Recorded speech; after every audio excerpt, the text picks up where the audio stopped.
Welcome back to Weekly Culture Conversations. I'm Danielle Peters, and each week I take a moment to reflect on real culture conversations that I've had with early learning leaders. Now, they're not polished stories, they're lived, honest, and sometimes messy conversations. Some leaders I speak with are well into their culture journey, some are just beginning, some are exhausted, and some are quietly hopeful. And this is the space for all of that. This week felt like joy, real grounded joy. Not the loud hype kind, but that steady feeling you get when timing finally aligns. The months leading into Christmas and the start of the new year are always full on, right? They're crazy. End of year celebrations, graduations, family events, then straight into enrollments, tours, new room transitions, settling in children, educators getting into new rhythms. Culture never stopped mattering, but for a moment, it had to sit behind everything else that needed leaders' attention. And this week felt like that return to culture.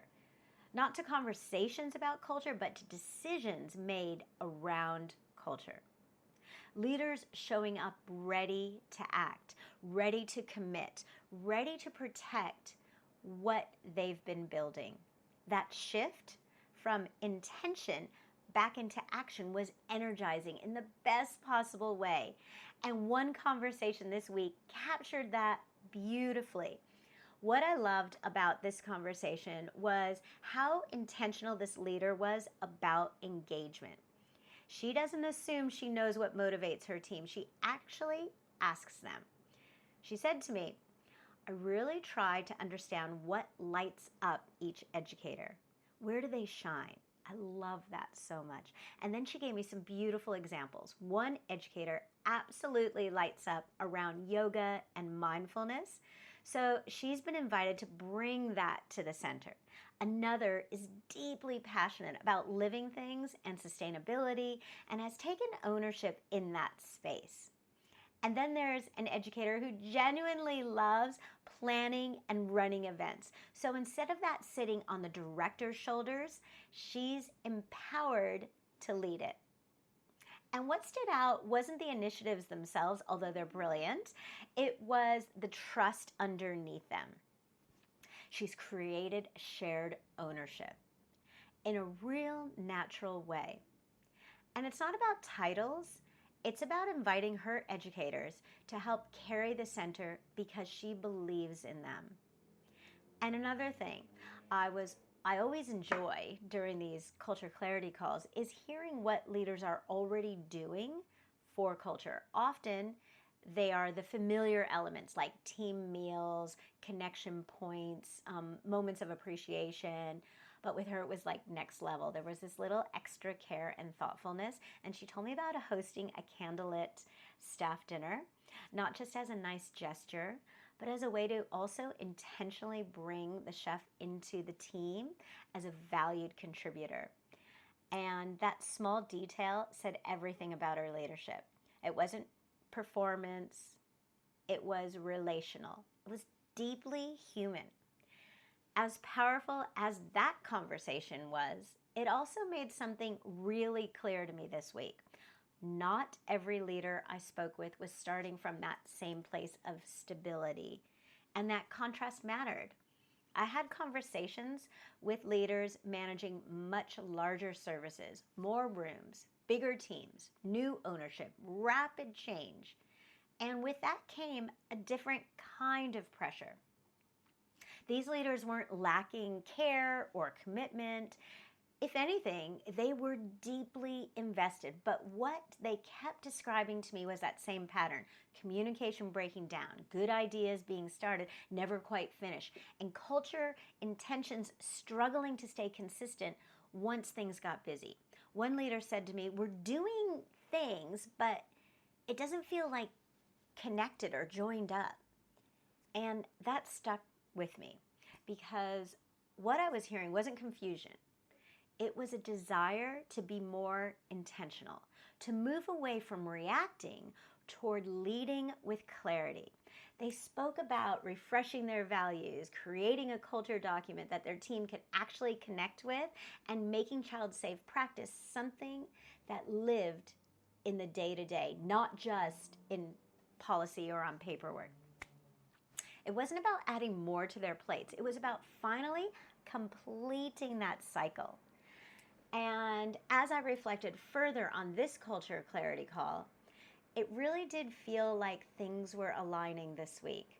The leaders I was speaking with weren't questioning whether culture mattered.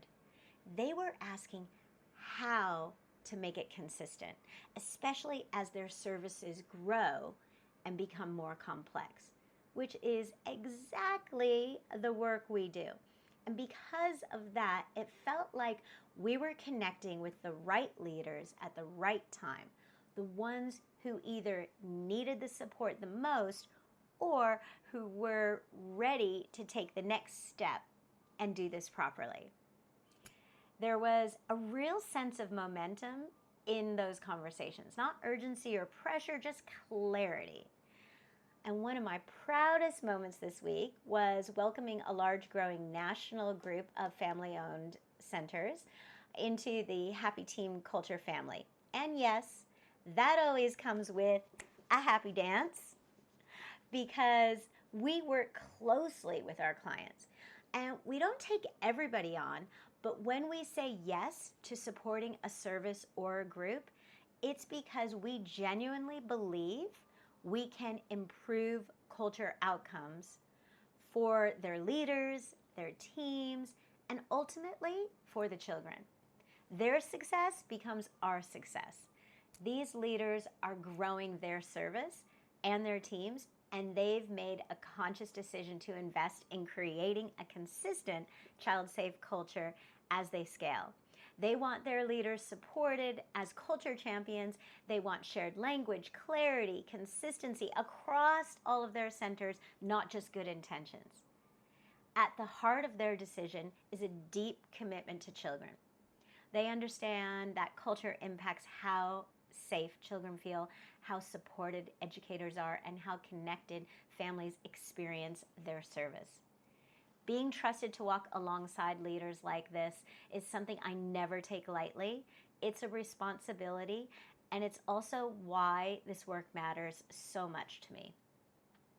Later in the week, I had a conversation that reminded me why our culture clarity calls matter so much.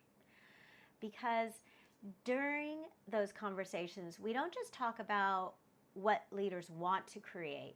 We also gently explore what could happen if nothing changes, if culture slips back to what it was, if last year repeats itself. And in this case, that possibility was not abstract. I was speaking with a young emerging leader who had already lived through what happens when culture breaks down. Last year, her center experienced a mass walkout. Staffing shortages, exhaustion, no meal breaks. She was holding everything together on the floor, in leadership, in programming, and it took a real toll on her. And as we talked it through, she became very clear. She said, that can't happen again. That's not an option. And she meant it. And she knows, because she lived it, is that doing nothing isn't neutral. And going back to how things were isn't survivable. Not for her, not for her team. The challenge now isn't her commitment. The challenge is whether the people above her will listen, whether her approved provider or her area manager will actually hear what she's asking for, and whether they'll trust the insight of the leader on the ground who's doing the hard work every single day, whether they'll support her in getting the right help in place when she needs it the most. And this is the part that breaks my heart, because so often the leaders closest to the work know exactly what's needed to keep their teams going. They're not asking for more pressure. They're asking for structure support, and a way to make culture consistent, not fragile. And my hope always is that senior leaders pause long enough to really listen, to recognize that supporting culture isn't indulgent or optional. It's protective for leaders, for teams, and ultimately for children. And when I step back and look at all these conversations together, there was a really clear thread running through the week. Not urgency, not panic, and not burnout in a way that we usually talk about it.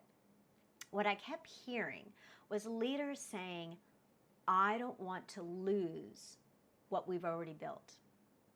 Whether it was a confident director empowering her team through shared ownership, or leaders navigating growth across multiple rooms and services, or an emerging leader who simply cannot survive another year like last year.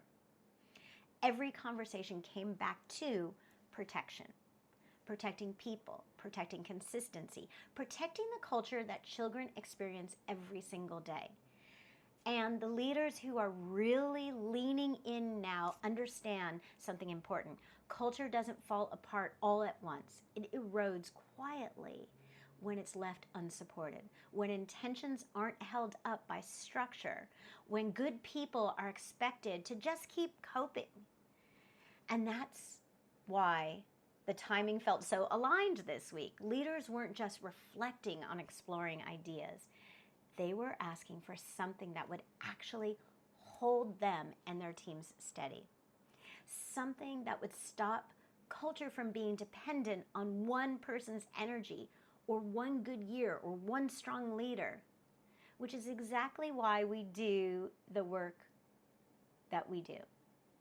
Because embedding a child-safe culture that is visible, consistent, and lived every day doesn't happen through a one-off PD or team building days. It happens when leaders are supported with a clear structure, shared language, ongoing guidance, so that culture becomes something that the whole team carries together. As I move into next week, I feel genuinely optimistic. Leaders are showing up, ready to take responsibility, ready to ask for support, and ready to act before things unravel. They're no longer just talking about culture in theory. They're making decisions that protect their people, their centers, and the children in their care. And that's what stayed with me most this week. So if you're listening to this and quietly thinking, I know culture matters, but I've been putting it off, here's the question I'll leave you with. What are you protecting by waiting? And what might you risk if nothing changes? I'll be back next week with more real conversations, more real reflections, and more real moments that remind us why culture matters so deeply. And after a week like this, I'm really looking forward to what's ahead. Thanks for spending this moment with me today, and I'll see you next week for more real culture conversations.